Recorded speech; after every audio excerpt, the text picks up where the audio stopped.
Good people, this is Greg from Q&A with Greg Guru.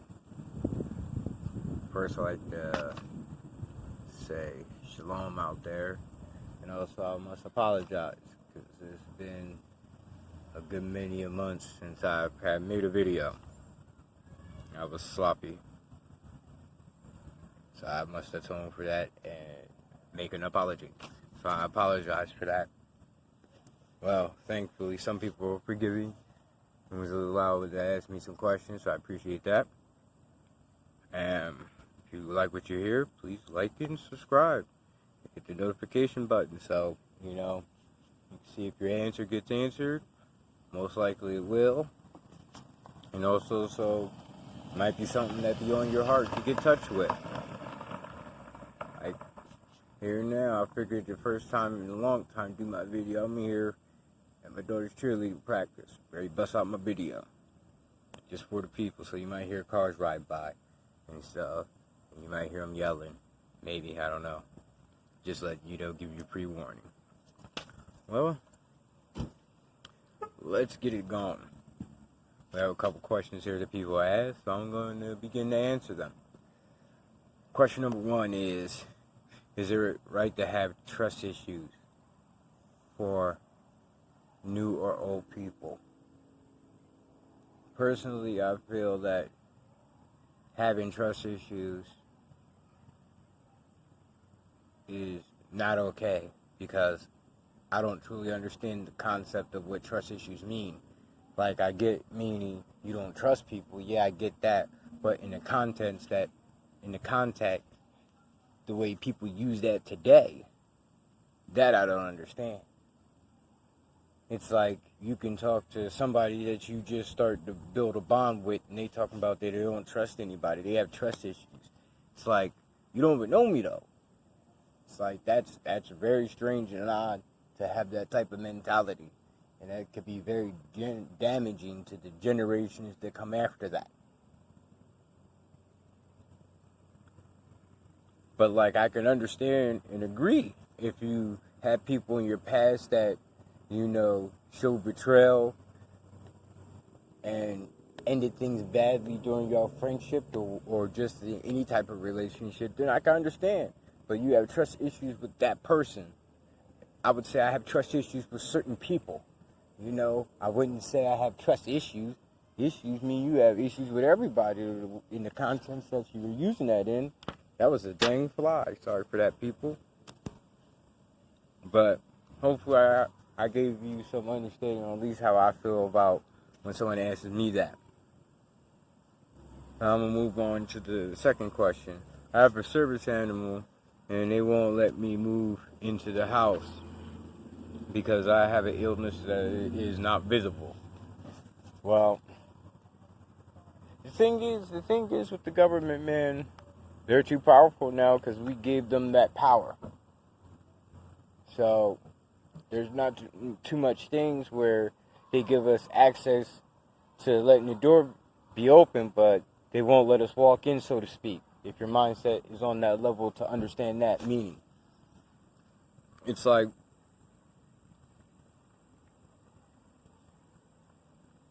it's messed up because it's a comfortability that they should allow you to be accepted. But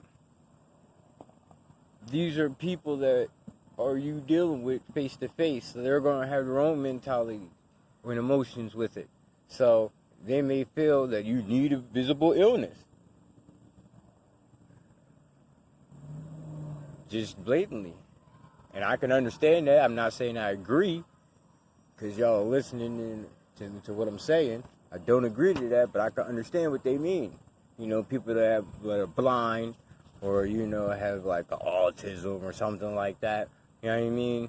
Or have seizures. I can understand that. But what do you mean by a non-visible illness? Do you mean like a mentality illness? If so, then maybe you just need to be on meds. I mean, that's what they, in America, that's what they do. You have a mental illness, you get meds for it. You're not a service dog. You know what I mean? At least that's what they normally do. I'm as I look at society and humanity in America. But honestly, when it comes to scripture, if you have a mental illness, 9 times out of 10, you have a demon in you. That's just facts. If you disagree, maybe open up the Bible and do your own research.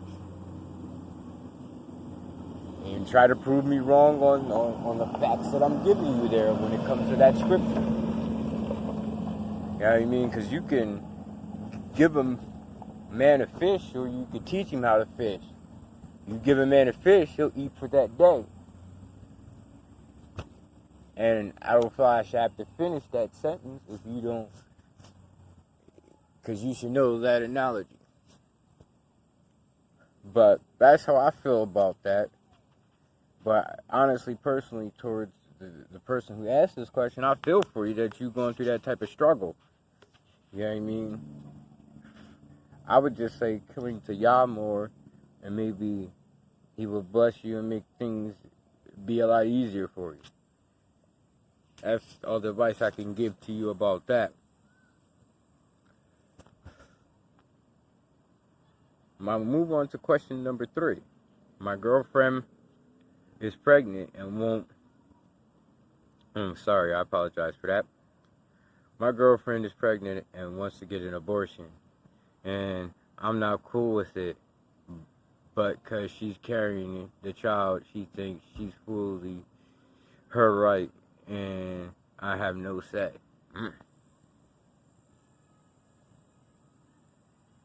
Honestly, this man is not going to like this answer, because at least some parts of it, this whole situation is your fault. Because if this chick is in this mentality set that you have no say, you gotten her pregnant. Obviously, now you know that was a wrong mistake to do. But things never happen out of coincidence. There's, like Oogway said on Kung Fu Panda, there's no such thing as a coincidence. Everything happens for a reason. You need to learn this lesson. I'm sure this isn't the first wild out thing that this person could probably have done. There was possibly signs, but you chose to ignore them because of the love you felt for her. But on another aspect of it, I believe, even though I am not a woman and I can't carry a child, at least I don't believe nor want to, because I'm a man, I don't think it is her right. If it was her right, she could have it by herself alone, without any help whatsoever, by any science or anything like that. Like certain species do. I believe horseshoes or something like that. Maybe not horseshoes, but I don't know. They're like some species do.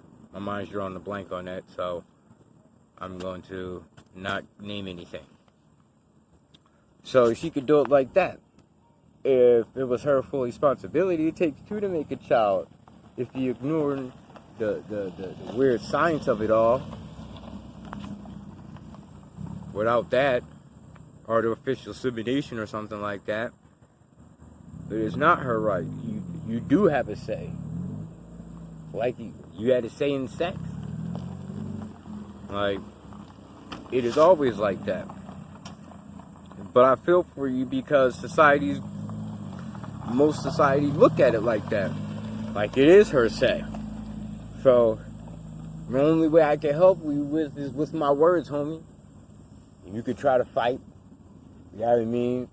Bring the court into it. But there's still a good possibility they might see in the way I just got done explaining it. When it comes to certain matters, it's the woman's choice no matter what. Even though it may not be right in the situation. That's just the way the world is.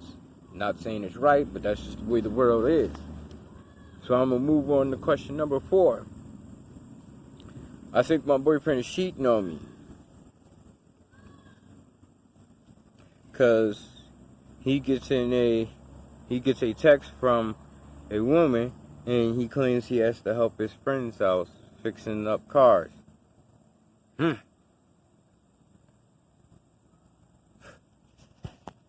Well, I'm gonna add on a little bit to question 3.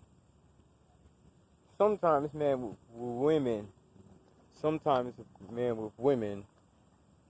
they always,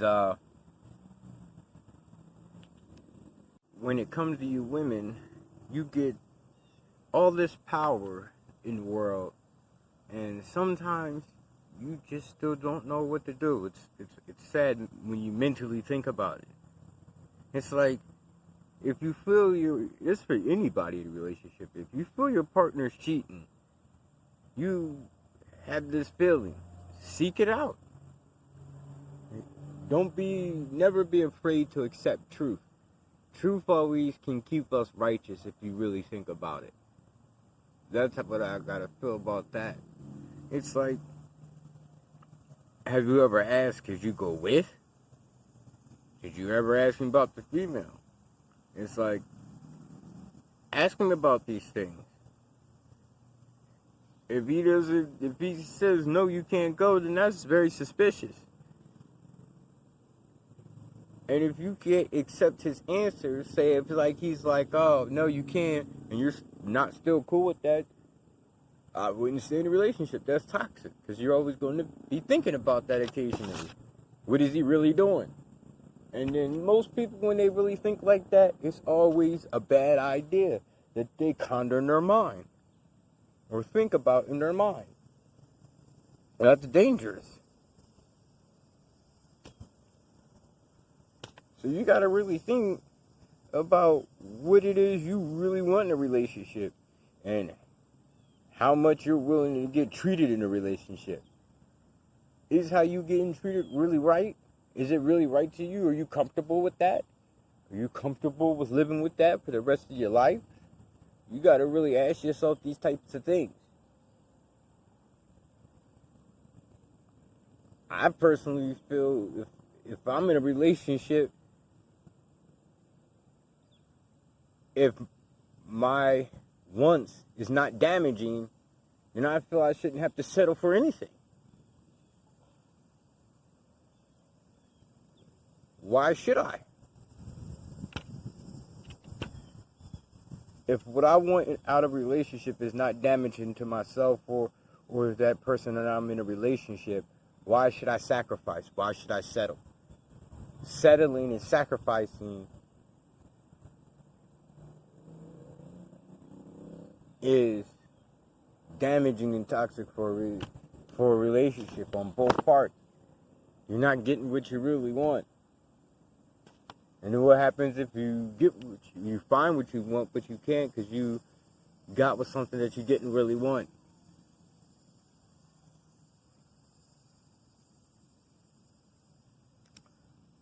Never let people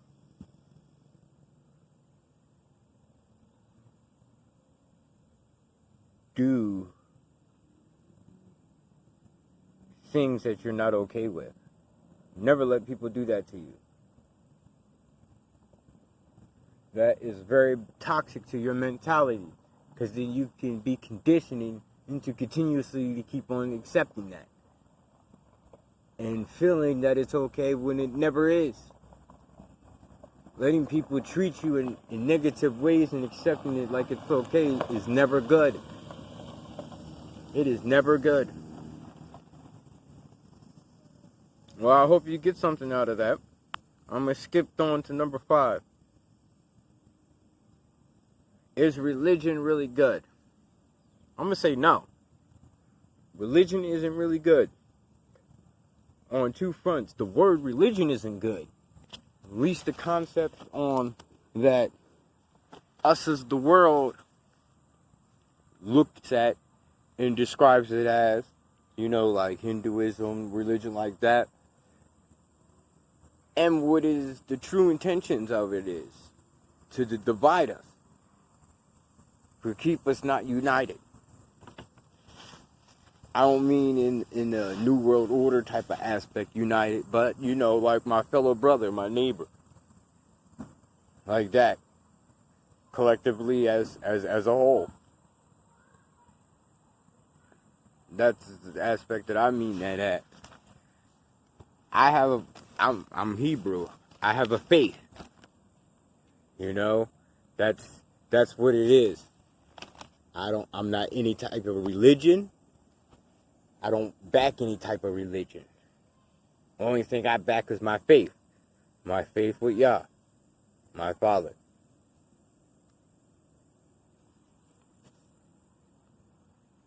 But if you're really serious about really thinking if religion is right for you, because I have a short time and whatnot, because I'm, again, at my daughter's cheerleading, you know what I mean? Hit me up. We could really talk about that. You can hit me up on this. You know what I mean? Just put a comment at the bottom. I'll get to you. Definitely will. Anybody that comments. Or, you know what I mean, on Facebook. Q&A with Greg Guru. Hit me up on there. I even do appointments, so hit me up on there. Like, even when it comes to scripture, though.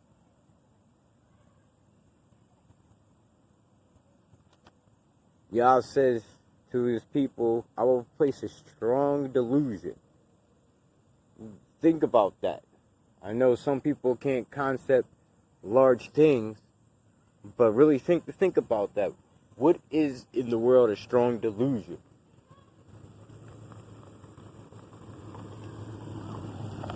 If you want more about that, ask about that. But I think it's good to leave it there. That's something deep to really consider and think about. So I'm going to move on to my question number 6. My man pretends to be homeless to earn extra money. Is that right or fair to do? Honestly, no, that isn't right to do. At all. That's definitely wrong. You know, as a man, there's I should always say, or discover through scripture, there's 5 responsibilities of a man, or 5 categories. You know, his faith in Yah, his wife or girlfriend, his kids, his self, and his environment. Those are the things that man is responsible for in being a man. You know, so you should be able to work hard as a man. But we can even take it to the scripture. You know, there's some scripture on it. You could look these up. Pause the video when you hear me, write it down, look it up. Like Ephesus, chapter 4, verse 28. Let him that stole steals no more, but rather let him labor, working with his hands, thy thing which is good, that he may have to give to that he needeth. See, it's never good to steal. Go to Deuteronomy 24, verse 7. If a man be found stealing in any of his brethren, of the children, and the maketh of the merchants of him, or stealeth from him that is a thief, shall die, and thou shalt be put evil away from among you. Well, that's a good thing. Him stealing, he'll get put to death, and the evil will be away from you, being stealing from. I mean, it's never good to try to do that from somebody that's willing to need because they actually think you're in need. That's a terrible mindset. And that's a terrible mindset to continue to be around a person like that. Or even to the point that you haven't spoken to the person to let them know, hey, that's wrong.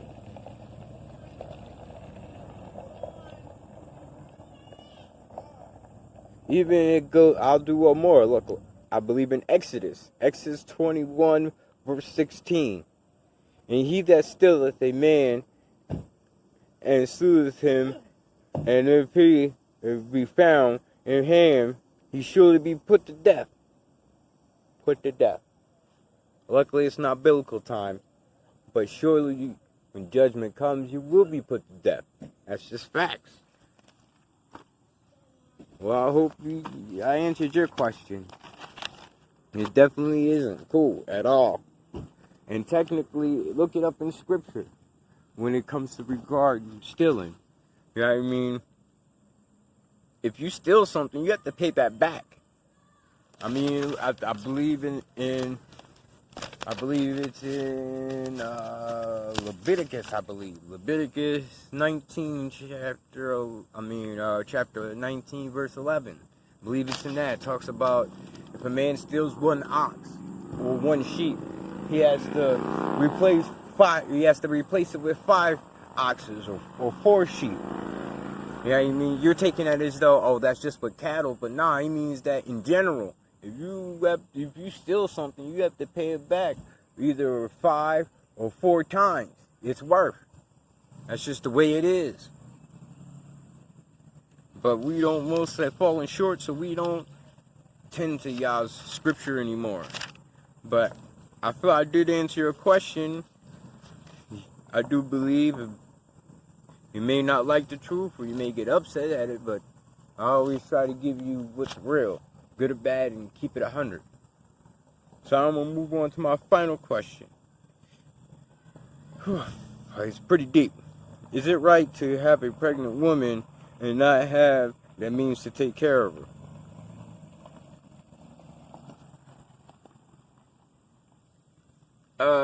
I believe no. It isn't right. It's dang right shameful to get a woman pregnant and not only take care of the child, but her. It depends, though, to be honest. If the man's not with her, then he takes care of his seed, his child. He definitely does do that. But if he's actually in a relationship with that woman, then yes, he takes care of her and that seed still. They both do. But if he gets pregnant and they're in a relationship, he needs to take care of his responsibility. He needs to do what it takes beyond. He needs to do what he needs to do as a man within legal bounds. And provide for that child, sell blood at a plasma center or something, or, you know what I mean, do a little under-table jobs or something, mow grass like that, deliver newspapers, something. You know what I mean? Do what you need to do to try to be prepared to take care of that child and woman if you're with her. That's a major serious responsibility. We got to be honorable men. What are we going to do? Is that how we're going to act teaching boys that so they could grow with that same mentality? That's damaging. I have 2 kids. I have a daughter and a son. I will never teach my son that. Anytime I'm walking with my son and a woman may walk across my path, like when I'm about to enter a store, I'll hold the door open. See, son, this is what a man acts like when a woman's trying to get into a door. You be a gentleman. You know, that's what I try to do with my son. So he understands. You got to be respectful towards a woman. You got to learn to be strong for a woman if you're in a relationship to it, and as far as the aspect of vying for it and giving her what she needs. You definitely should. That man has to get his act together. But on the other aspect of it, this is mostly your fault. You allowed this man to continue to treat you like this. You have to have a poor mentality or a poor mindset or a bad judge of character to want to cry now. Again, like my earlier question, it sounds familiar, like question 3, I do believe, or question 4, I mean. There's always signs when you're getting mistreated. You got to really get on the ball and pay attention to that. Love and the things that it makes us do is always an action. We got to look for them actions to see how they're treating us and evaluate that. Is that how I want to be treated? They did this. How is that really looking like they love me? Think about that. You really got to get into that. Love is not words, even though they are words. Meaning it's not just something you could say and let it be a grand gesture. No, the action is always the grand gesture of love. Well, I'm going to end that. I hope y'all enjoy the video. Don't forget to like and subscribe. Hey, if you like what I said and it helps you out, hit me down in the comments below. Don't forget the notification. Or you can hit me up on Facebook. Q&A with Greg Guru. Well, shalom and y'all be easy.